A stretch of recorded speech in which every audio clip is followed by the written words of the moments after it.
Hi, my name is Robert Allen, and welcome to a reading from the Thursday Night Poets. We're a poetry writing group that's been meeting every Thursday since 2021. We workshop poems, talk about publishing, and otherwise enjoy each other's company. This recording is about an hour. It's packed with poetry, so I encourage you to listen to the whole thing or come back. It's a lot of good poets, and you don't want to miss this talent. We'll be sharing book and website information in the comments section below. If you'd like to visit someone's site or check out their books, please look down there. You'll be able to find them. So thanks for joining us. Our poets tonight are myself, Alex Kerrigan, Nolte Fox, Molly Greer, Bethany Journal, Francis Klein, Tim Motor, Roy Morane, Ken Tomorrow. We'll be reading in alphabetical order, and as I'm Robert Allen, I'll go ahead and start and then introduce you to the Thursday Night Poets one at a time. I'm a poet and writing coach from Oakland, where I live with my family. I've been published widely online and in print, and I have a chapbook disjointed out by Treasure Finder Press. I've been nominated for Best of the Net, and I love poetry in all its forms. My website is www.robertallenpoet.com. I'll go ahead and read first because my name is Alan, and then we'll move from there. So this first one is My Sudden Death from Iterant Magazine. What if I was working in the shed in the backyard and choked on my heart as if on glass and tipped over in my chair? Dying so young, they'd say. He was loved, they'd say. Wow, he's dead and so damn young. They'd look at each other and thrill with fear. This one is called Bird. It's from Stripes Anthology. A crazed swallow batters my window again and again, attacking its own reflection in the glass, thinking it's an enemy. Of course, this made me think of you, how we broke our beaks against fate and feathers spun around us, swirling us into ugliness. The bird slams his body against the glass again. We start and flinch, and like the bird, learn nothing. This one's called Circus. It was in Bonfire Lit. Sometimes things are nearly over, but you have to smile because otherwise you'd break into pieces like an undoable puzzle. It burns the way hot oil burns, with a splash of magenta and fire purple tossed over hands in surrender and prayer. So I stay far from the fire now and smile like a painted clown. This one is called Plaint from Spill Words. I pray time will have it that I will feel full again, and like some dead heart of a car, I'll jumpstart right into God. This one's unpublished. It's called No Idea. From nothing but today's sun, I clearly remember cold light in my kitchen at 21. I was washing dishes and was a little high. Aging seemed easy. I wanted mouthfuls of life. I was simply waiting for more. I had no idea how it undid you, served you a part that cost your all. I had no idea on this cold winter's day. No idea at all. It's called Cats. It's from my chapbook, Disjointed. Since you, I dream of lions, like that cat by Rousseau sniffing the sleeping woman. Desire rides me, tangled in a mass of hair and teeth. After you left, the howls of rutting cats opened my day. I sometimes scream, O lioness, tear a hole where my heart used to be. My final poem is Big Blue Hospital, also from my chapbook, Disjointed. The colors are bold here. Green sink, blue bedding, white walls, and some gentleness from a nurse in bone white. The colors are cold here, not the warmth of a red or fantastical purple, more a chill yellow ivory and clear Krishna blue. The chill is what hills you, makes you reach for the sun. You touch the cream walls here, sliding your hand across them, running along like a joyous child dancing in blue rain, blue being the color of his healing. Thank you. Our next poet will be Alex Kerrigan, he, him. He's a pushcart nominated editor, poet, and critic from Alexandria, Virginia. He's the author of Now Let's Get Brunch, a collection of RuPaul's Drag Race Twitter poetry, Cadencia Press, 2023. And May All Our Pain Be Champagne, a collection of Real Housewives Twitter poetry, Alien Buddha Press, 2022. For more information, visit kerriganak.wordpress.com or Twitter at kerriganak. And again, the websites and information will be in the comments section. So Alex, please read. Thank you. So tonight I will be reading select pieces from my debut full-length collection, Now Let's Get Brunch. For those who don't know, this is a cento poetry collection of poems created from the Twitter accounts of 40 famous drag queens. So the first piece I'm going to be reading is entitled Bob the Drag Queen Gazes into the Purse, and the Purse Gazes Also, I will give a content warning for this piece. It contains foul language, sexual references, COVID and vaccination references, and yeah, it's a lot. Here we go. Sometimes I'm like, I fucking love the internet. And other times I'm like, this is the most vapid, disgusting place I've ever been in my life. Liberal, woke, social justice TikTok might be the most toxic, cannibalistic, incestuous place on the internet. I had to unfollow all of them. Anti-vax Christians are fighting for their lives in my mentions, and I love it. Ha ha ha ha!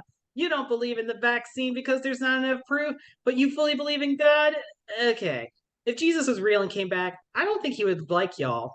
What is going on? Are you having a stroke? Who hacked your account? Next thing we know, you'll be selling PS5s. Sounds like you are the drama. You love that you're interacting with me. You're having such a fan moment. Be honest. You think I'm sharing everything? Baby, you don't want to see the drafts. TBH, I always love interacting with fans and I like fighting, so yes. A last question. Does anyone else remember the brief period in time when you can make calls on Grindr? Literally nobody. So excited to share this with you all. It's the little things that make a house a home. All right. This next piece comes from the Twitter account of Adore Delano and is entitled Adore Delano Sees the Face of God in a Pizza Grease Stain. And once again, content warning for foul language, misgendering, and yep, that's it. I don't blame Cardi for deleting her socials. This shit is yawn now. Normalize wearing AirPods in public spaces and pretending you're in a music video. Sometimes self-love is wearing a face mask while playing Jewel. I think we're going to hop back on the health journey. I think after 6 years of being vegetarian, I'm going to try to become vegan. I'll let you know how it's going in a month. I ate my weight in carbs in the lounge before the flight, and now I'm munching on chips and pretzels. I love memoirs. So far, I've read Elvira's, Drew Barrymore's, Miriam Margolyes, Goldie Hawn's, Jules, and Jessica Simpson's. I need to write a book soon. I accept all pronouns he, she, they, them, princess. I always feel so bad when people misgender me, especially when they're older. And I'm always like, no worries. Sorry, I'm such a bad bitch. I live different lives each day, so I want us all to feel welcomed and safe at all times. Wow, me for president. I'm crying.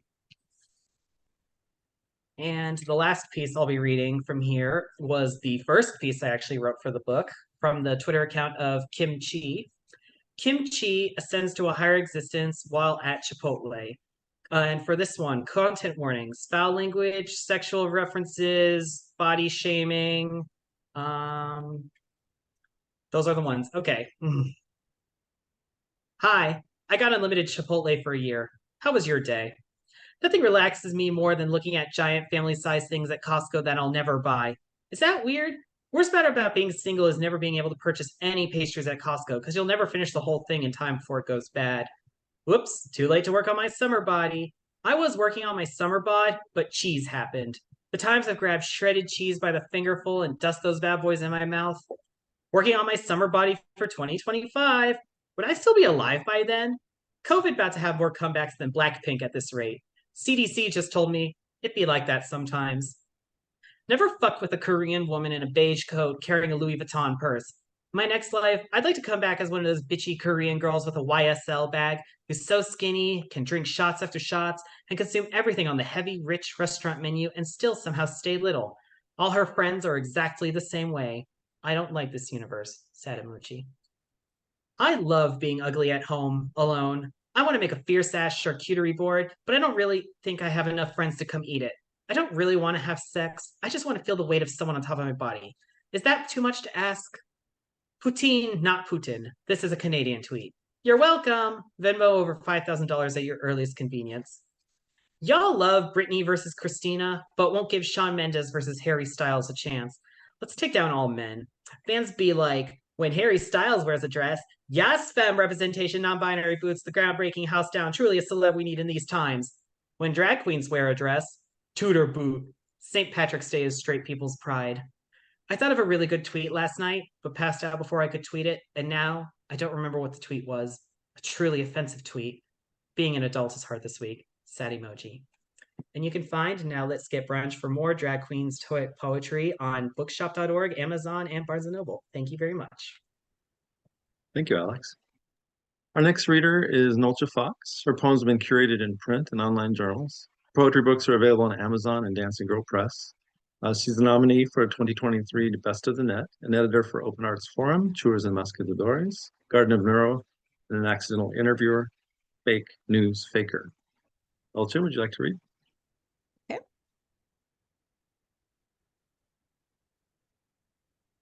Okay, so let me start this. Hopefully this works. There we go. Impossible landscapes. You flicker, a warmth, lighting corners and shadows. Still bright, even though you are years from this house. The silk scarf haphazardly tossed on the armchair. Your fragrance, your heat, even now leaves me dizzy. Those silk scarf and armchair are antiques long gone. Your smile painted landscapes I store in the attic, believing they call you and bring you back home. My pelvis wants to be Elvis on the Ed Sullivan Show. You know, I want to be that cutie who shakes her booty while Elvis bumps and grinds. Who minds gyrating hips and snarling lips? The truth be said, my darling Ed, the rest of me wants to be in bed. Bad Santa. Life crawls down the chimney at night, empties my closet of childhood, and leaves me this wrinkled old body.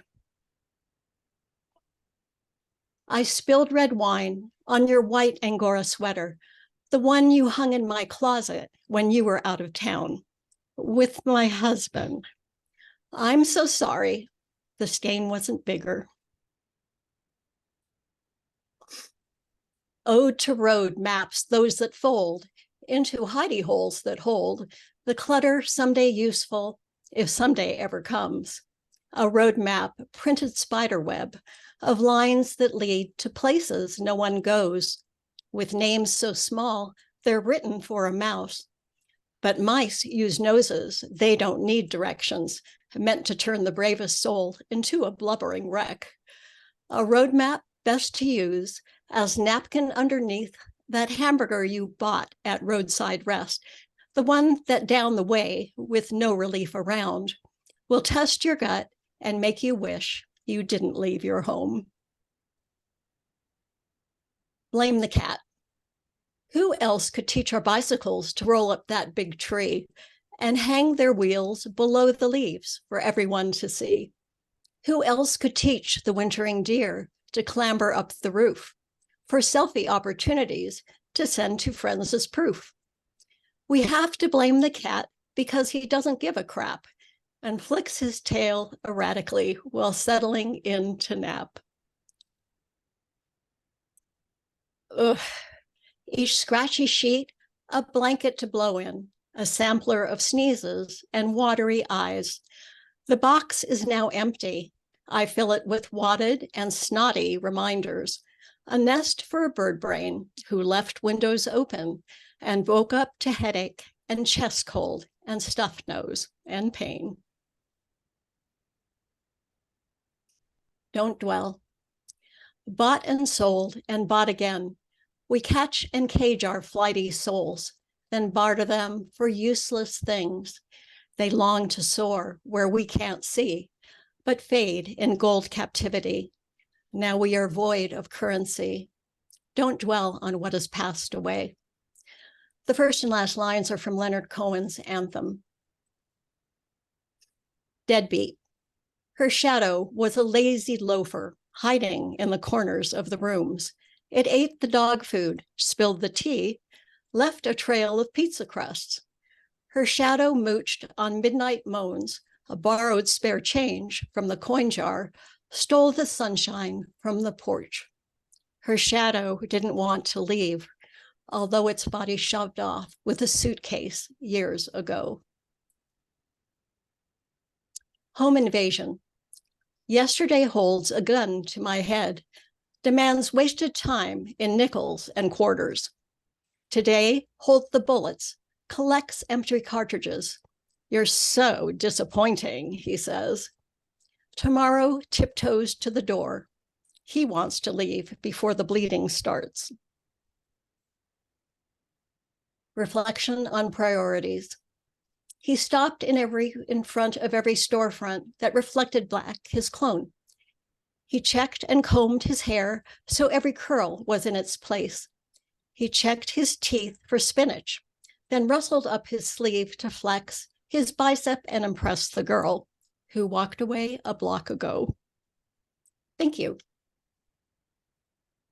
Thank you, Nolte. Our next reader is Molly Greer. Molly lives in Maryland with her family. Her previous publications include Tipton Poetry Journal, Well Road Review, Kissing Dynamite, Anti-Heroin Chic, and Restless Mom. You can find her on Twitter at MK Greer Poetry. Molly, would you like to read? Great. Thank you, Robert. Hi, everyone. My name is Molly Greer. I have a couple of poems I'd like to read tonight. Share my screen here.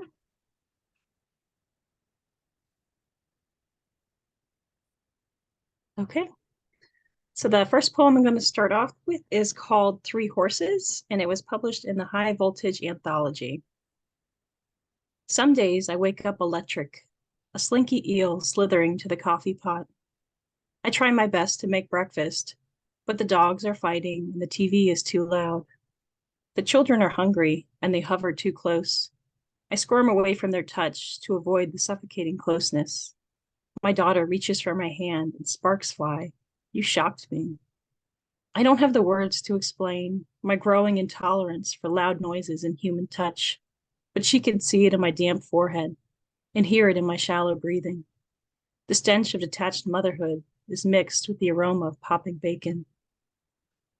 After breakfast, I slip out the front door and run out into the frosty air, with my strange pack of dogs and humans nipping at my heels. Three horses watch us from a snowy hill. They're in their multicolored winter coats, their bodies frozen, with all eyes on us. I punt a soccer ball clear across the field, sending the dogs bolting across the snow and impressing my children. I throw back my head and let out a thunderous roar of laughter. Life is sharp but beautiful, and memory is a fickle thing, but I pray that time will be kind, and when I'm no more than a closet full of dusty boxes, I hope they remember me in the snow, with wind-burnt cheeks, tangled hair, and a shocking cackle that rattles trees and startles horses. Okay. Next poem I have to read is called Before the Milk Comes In, and this was published in the Whale Road Review. I cradle her in my arms and move my body like a derelict vessel. We bob and sway, pitch and roll, in constant motion without headway. She clings to me like marine growth, slick green tendrils wriggling in restless arms.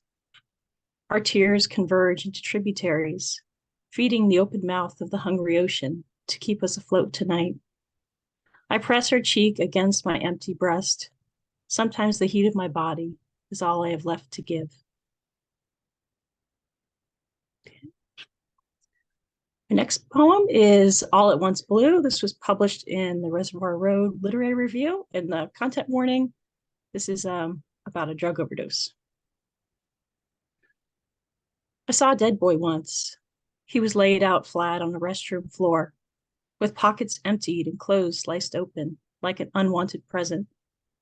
In the classroom, when they talk about hypoxia, they always mention the blue lips, which makes it hard to push aside the memory of lips dyed blue and dripping in the summer heat, the clinkety music of ice cream trucks, and the soft sound of bird toes touching down on asphalt. But the dead boy's lips weren't that kind of blue, and there were no ice cream trucks and no birds. It was all fluorescent lights and grimy tiles, dirty needles, and the stale stench of urine. And the boy wasn't a boy at all, really. He was a man, 25 years old, and all at once blue and all at once gray. The paramedic moved like a machine, but I could see the sweat on his forehead, and I knew he was all fire, dressed up as a cool glass of water, dripping with condensation, as he reached for the boy's heart with each pump, down and up and down and up. I watched a boy come back to life once. A boy who wasn't really a boy, who was blue, but not that kind of blue, who was all at once dead, but not anymore, opened his eyes and looked at me. He looked at me and he said, "Please don't tell my parents." Okay, my last poem for tonight is The Day We Became Birds, which was published in the Tipton Poetry Journal. I can't recall the exact moment when our fingers sprouted feathers and our hollowed bones took flight, but we fly in circles around each other now, vultures in strange orbit, searching for something we could smell but no longer see. My wings are wide and reaching, but all I feel is the ripple of the wind cut by your wing. You say I love you, but your voice is the mimicking cry of a mockingbird, something borrowed, something blue. Thank you. Thank you, Molly. Our next poet is Bethany Journal. She's a poet and author of two chapbooks, The Strange and Wonderful Existence, Bottle Cap Press 2023, and Take Me Home, Bell Point Press 2025.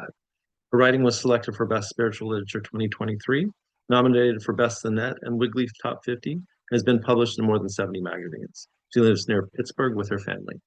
Bethany, would you like to read? Thank you, Robert. You know, I think as poets, we often have themes that we return to again and again in our writing. And so I only chose 3 poems tonight to read, and I tried to reflect my common themes. And those are one, Appalachia, and I grew up in West Virginia, and so that comes out a lot in my poetry.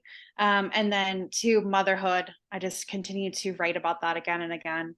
And 3, spiritual and religious themes come up a lot in my writing. So the first poem I'm going to read was originally published by One Art, and it is called The Home I Abandoned. The Home I Abandoned. I touch our home, the red brick house at the end of a dead-end street, with my heels, our neighbors with my palms. Scripture hanging on the walls, my father's fiddle, atmospheric, in folk song, hymn. A cracked alley, hills with oak, maple, sycamore leaves loose. The Appalachians as makers, mothers, or captors. The girl who caught fireflies in Tupperware, bare toes in moss, marveled at hail clanging against the tinny awning over the porch. Right. My second poem also has to do with growing up in West Virginia. And this one is called My 9-Year-Old Self Dreams of Success While Stringing Green Beans. This poem was actually originally published in the Mid-South Sonnets anthology by Bell Point Press. So my 9-year-old self dreams of success while stringing green beans. Owning a garage, especially with 2 stalls, a refrigerator that makes ice, a dress from JCPenney's at full price, ordering Coke at a restaurant, Captain Crunch cereal, American Girl dolls, Barbie houses, new tennis shoes, anything not handed down. Riding an escalator, 3-story or 6-story buildings, light up billboards, a store I've only heard about called Macy's. Living in a city, nearby a city, driving to a city, visiting, touring, vacationing, bragging about having seen, entered, lived in something called a city. I'll be a famous movie star when grown-up me lives there. I'll own a purse-sized chihuahua with her own ice maker in our 2-stall garage.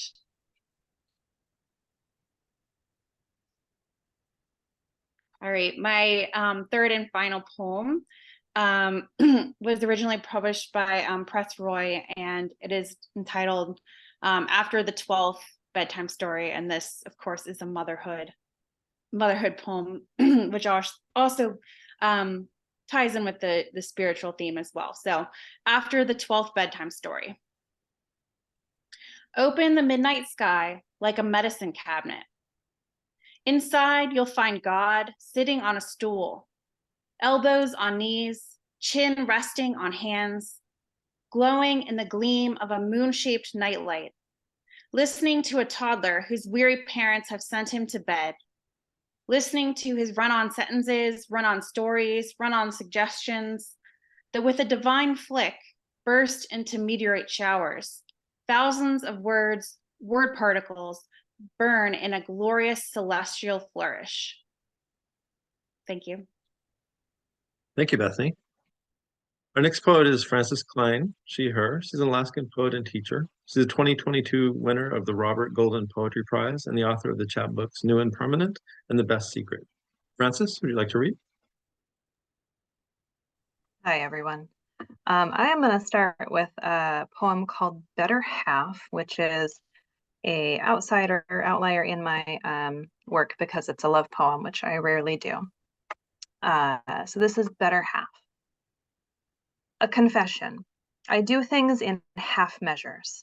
Half the dishes washed, pots and pans abandoned to soak in lukewarm water, the night half over and half the wine drunk.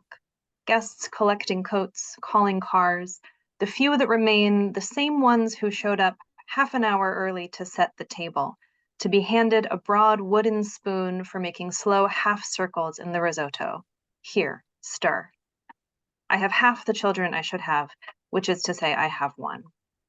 I'm half as able as I once was, hand twice as tight on the railing, eyes measuring the distance and having it so that I might make it back undoubled. When I practice our arguments, I speak like a dinosaur skeleton in a museum, bones of the battle half real, half fabricated. I've read only half the books on our shelves, but isn't that marriage? We come to union asking to be halved, our burden reduced, each of us lifting one end of the old yellow couch as we take it to the curb, half bickering about who brought it in half a lifetime ago, wholly uninterested in the answer. The next one that I'm going to read is from a collection that I'm working on. This piece will be forthcoming from Pete Smoke later this fall. This is called The Angel Gabriel Says It's Not a Booty Call If He Doesn't Have Genitals. And he doesn't. He comes over at 3 a.m., pulls down his joggers, and shows me what he calls the light of pure goodness. The light seems mediocre at best, but I go along with it.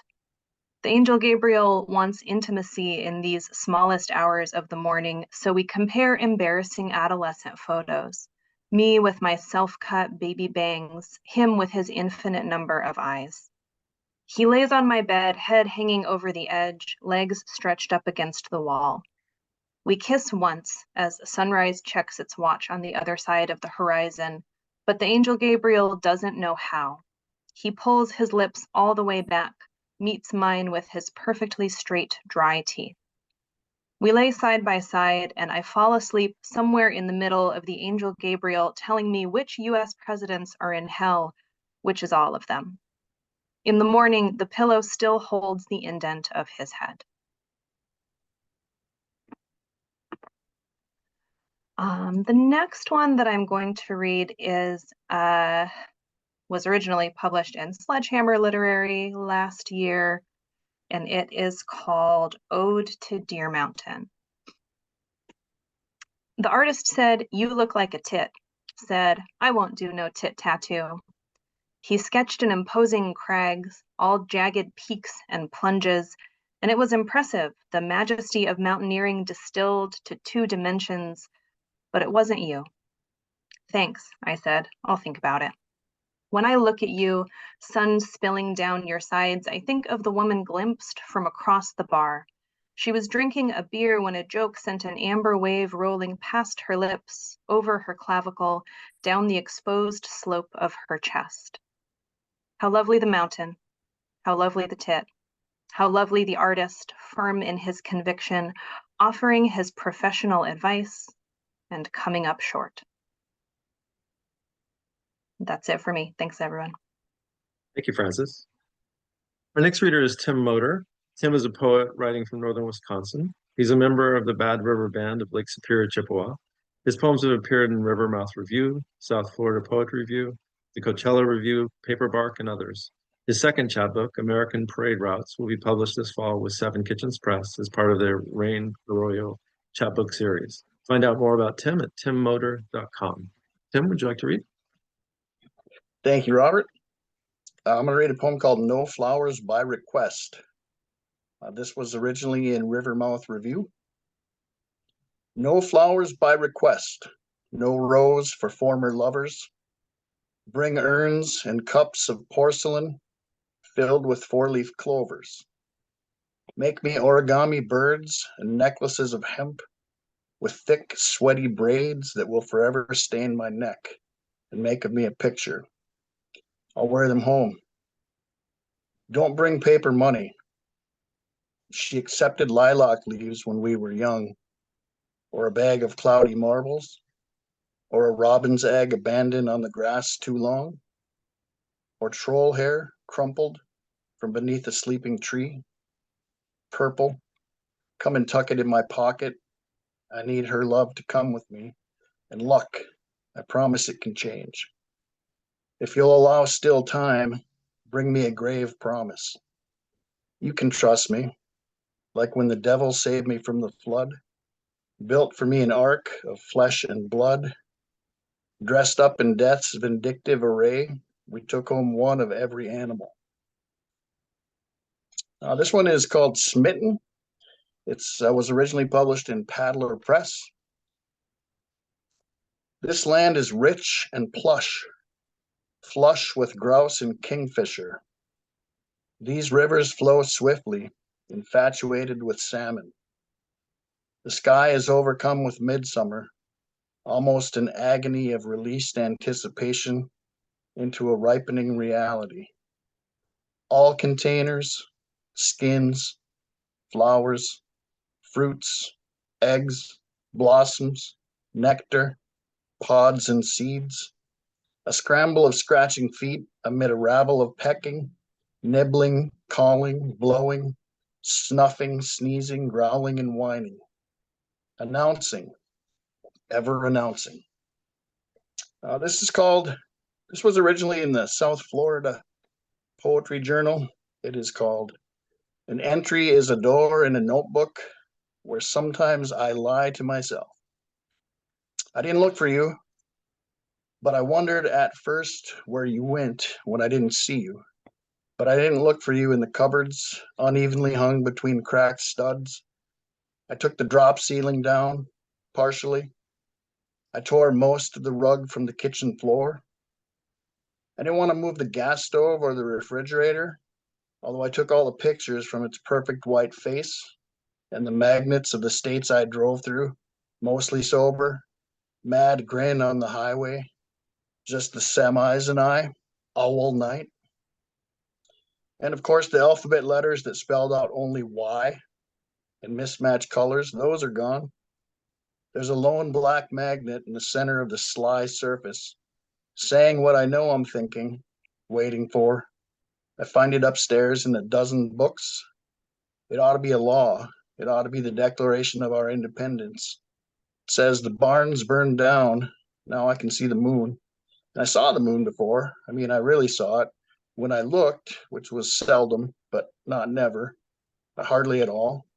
I painted all the hallways blue, and not a blue that would have been a compromise, a blue that makes me think of Mayans and the Virgin Mary. For all three coats of paint, I used the smallest brush that I could find that I could use to make it mine. I moved the everything that used to be a place, and now that place is somewhere else. The hardwood floors are all the same. Closets didn't want to give up, so I let them be for a while, but then I tricked them into folded shapes, which made them want to play, and now they're all away. At first, I wondered where you were. I wondered, but I didn't ask the dust that covered all the steps that led down to the street. And the last one I have is called Thought Evoking Rebel Flag. This was originally published in Shabdoeg. Thought Evoking Rebel Flag, sewn in love by someone's mother, for boys who left home, some no older than 12. Some dreamed of medals pinned to their bare, bold surface. Some sang songs in whispers spoken prayers that sound like no psalm from a tome of teaching.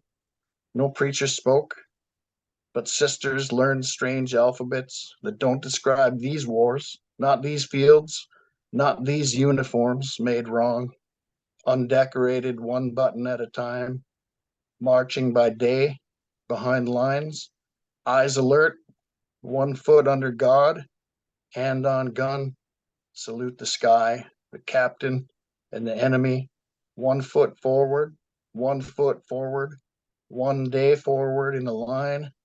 Across these maps, this compass speaks its own way home, to seldom welcome, different stitching, unrepentant, true, triumphant, secret purple hearts. Thank you. Thank you, Tim.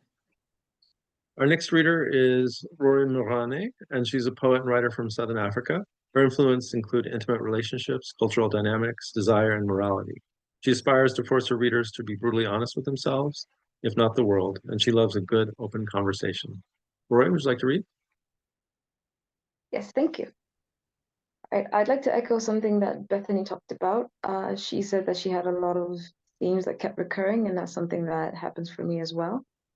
I've selected 3 poems to read today, and all of them are about love. So my first 2 are untitled, but they are something that keeps coming up for me in a lot of relationships that I have between family and friends, and I think it'll come out once I start reading. So here's the first one. I love you something awful, something hopeful, but you make me so angry that I can't drink the ocean in a day.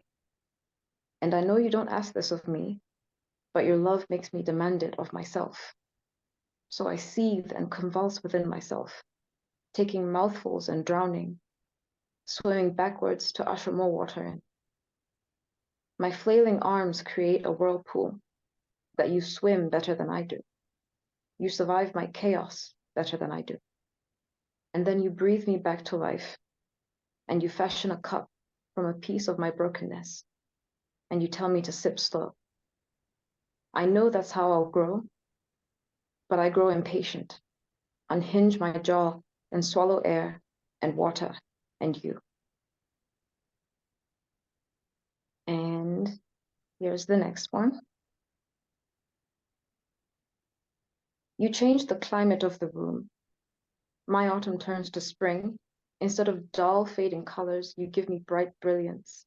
Instead of slow, choking death, you give me fertility and fine flowering ferns. You make me want to be more myself, more alive, desperately. I want to be just like you, carefree and focused. I'm larvae. Your love is my cocoon. And when I turn to a butterfly, I want to fly by your side. The last poem I have is one of my very favorites that I've ever written.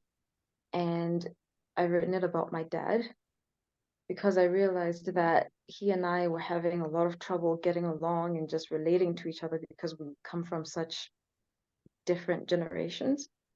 I think it's easy if you have a father who lived in like American 70s, because then you know he had the Bee Gees, he was going to diners, he was having fun. For me, my dad was like spending his childhood living in the mountains with animals because he was a herd boy.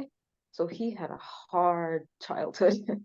And I think sometimes I feel like he's too strict, but then he doesn't understand why I think he's that strict because I've had such a different, soft childhood. So this poem was just about trying to find a way to relate to him. It's called Tough Love. Hard hands like rusted shovels, embroidered with scar tissue, from garden work, hard labors of love, that do not wash until the duty is done, lest the skin on them soften and break against the hardness of life, lest they turn us into food for scavengers. Reach out and touch me, and I recoil, because in my softness, all I've known is luxury, and I don't understand these tools of a lover who knows only how to love the hard way. Thank you. Thank you, Rory. Our final reader tonight is Ken Tomorrow. He's the poet laureate of the Cleveland sewer system, and his work reflects on everyday blue-collar life with depression. His writing is sometimes blunt, often dark, but always grounded in reality. He's the author of 4 full-length collections and the creator of the YouTube channel Screaming Down the Poetic Highway. Ken, would you like to read? Yes, thank you. And since I'm bringing up the rear, I just wanted to say really quick, I think most of the people in this group know that I have a very specific kind of poetry that I like, certain themes and stuff. But this has been so far an absolute phenomenal reading. So hopefully I'm not going to take it down the crapper. But when all this is said and done, it's going to go up on the YouTube channel and you guys can check it out there. So I've got some old, some new. This one is called Separation Anxiety. He was sitting under the palm trees watching an old Mexican man play the bagpipes in the town square, while I watched rotting driftwood wash up along the shores of Lake Erie. Man-made boats, battered and worn, bobbed up and down in the shallow waves just past the shore. Here at home, seagulls were doing the same. The sky was blue, although his worthy of poetry, and we were 2 brothers, not born of the same blood, but a bond that tied us from childhood, separated only by different waters. This one is The Distraction of Poverty. I have traveled back to 1978, bringing with me the knowledge of the future. I know all the big stocks, the winning numbers, the horses, slots, Super Bowl champions, investments, all of it. But somewhere in the excitement, I was distracted by deep thoughts and shiny things, and I forgot why I had come back. So I sat beneath a tree and stared into an empty field with a heavy feeling in my gut that it would not be empty for long. Parking lot, perhaps, high rise, shopping mall, laundromat, and the feeling that if I sat long enough, I might be covered up as well. Beneath the glowing tree. As I sat beneath the glowing tree, glowing like an iridescent algae bloom on some exotic, untouched beachfront, I noticed the sky was a brilliant red in spots, a raging fire against the horizon, casting a thin, burning outline of the tree's edge. Everything else was as black as the vacuum of space. So I sat wondering how many taps of the paintbrush it took to blacken this canvas called the universe. I sat wondering if this lone tree had been placed here just for me to rest my head, so I might fill the spaces of untouched blackness, pondering each brushstroke carefully, perfect blending of colors, a clutter of trees beside me, wildflowers splashed in the distance, the birds, hundreds of them in as many colors, floating through space, darting in and out of the fields and above my head. But then I stopped thinking such foolish thoughts, because what came of my dreams, no matter how vivid, would do no justice to what was actually in front of me, beneath the glowing tree. This is autobiography. I sit here in this little gray box, coffee-stained fabric walls, whitewashed in the boredom that comes along with breathing, wondering what's next, staring at post-it notes, a mass of computer cords racing around my desk like a mangle of Hot Wheels tracks, all the email reminders, lists of regional subject matter experts, a torn piece of paper with handwriting of a senile old man, reminding me about an annual PO I needed to do something with. A figurine of Bob Ross is looking back at me with a smile. He always seemed so happy, but then he was doing what he wanted to do. There's no smile to be found in the 3-ring binder of copy machine info. The phone list is just another piece of paper in need of constant updates, shrinking more and more over time. There's no reason to clean the dust off my desk. No one will ever see it. It's not even worth looking out the window at the cloud-covered sky. It's a ghost town here, a smoky gray ghost town, except for the dark amber faux wood paneled desk for a splash of color.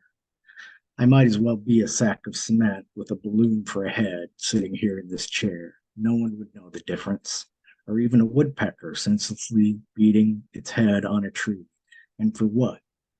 All I ask is, whomever is illustrating my life, can you at least draw a smile on my balloon face when you fill in the details?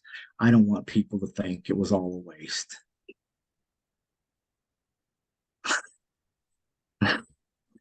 This one is what else but Jim's rag? Jim has his own rag for cleaning, small, blue, and with very little wear, his name written on it in black marker. I don't know Jim. I don't know Jim's rag, at least not on any personal level. But I do know someone who takes the time to write their name on a rag so no one else will mistake it as their own shouldn't leave it lying around on the side of a trash can.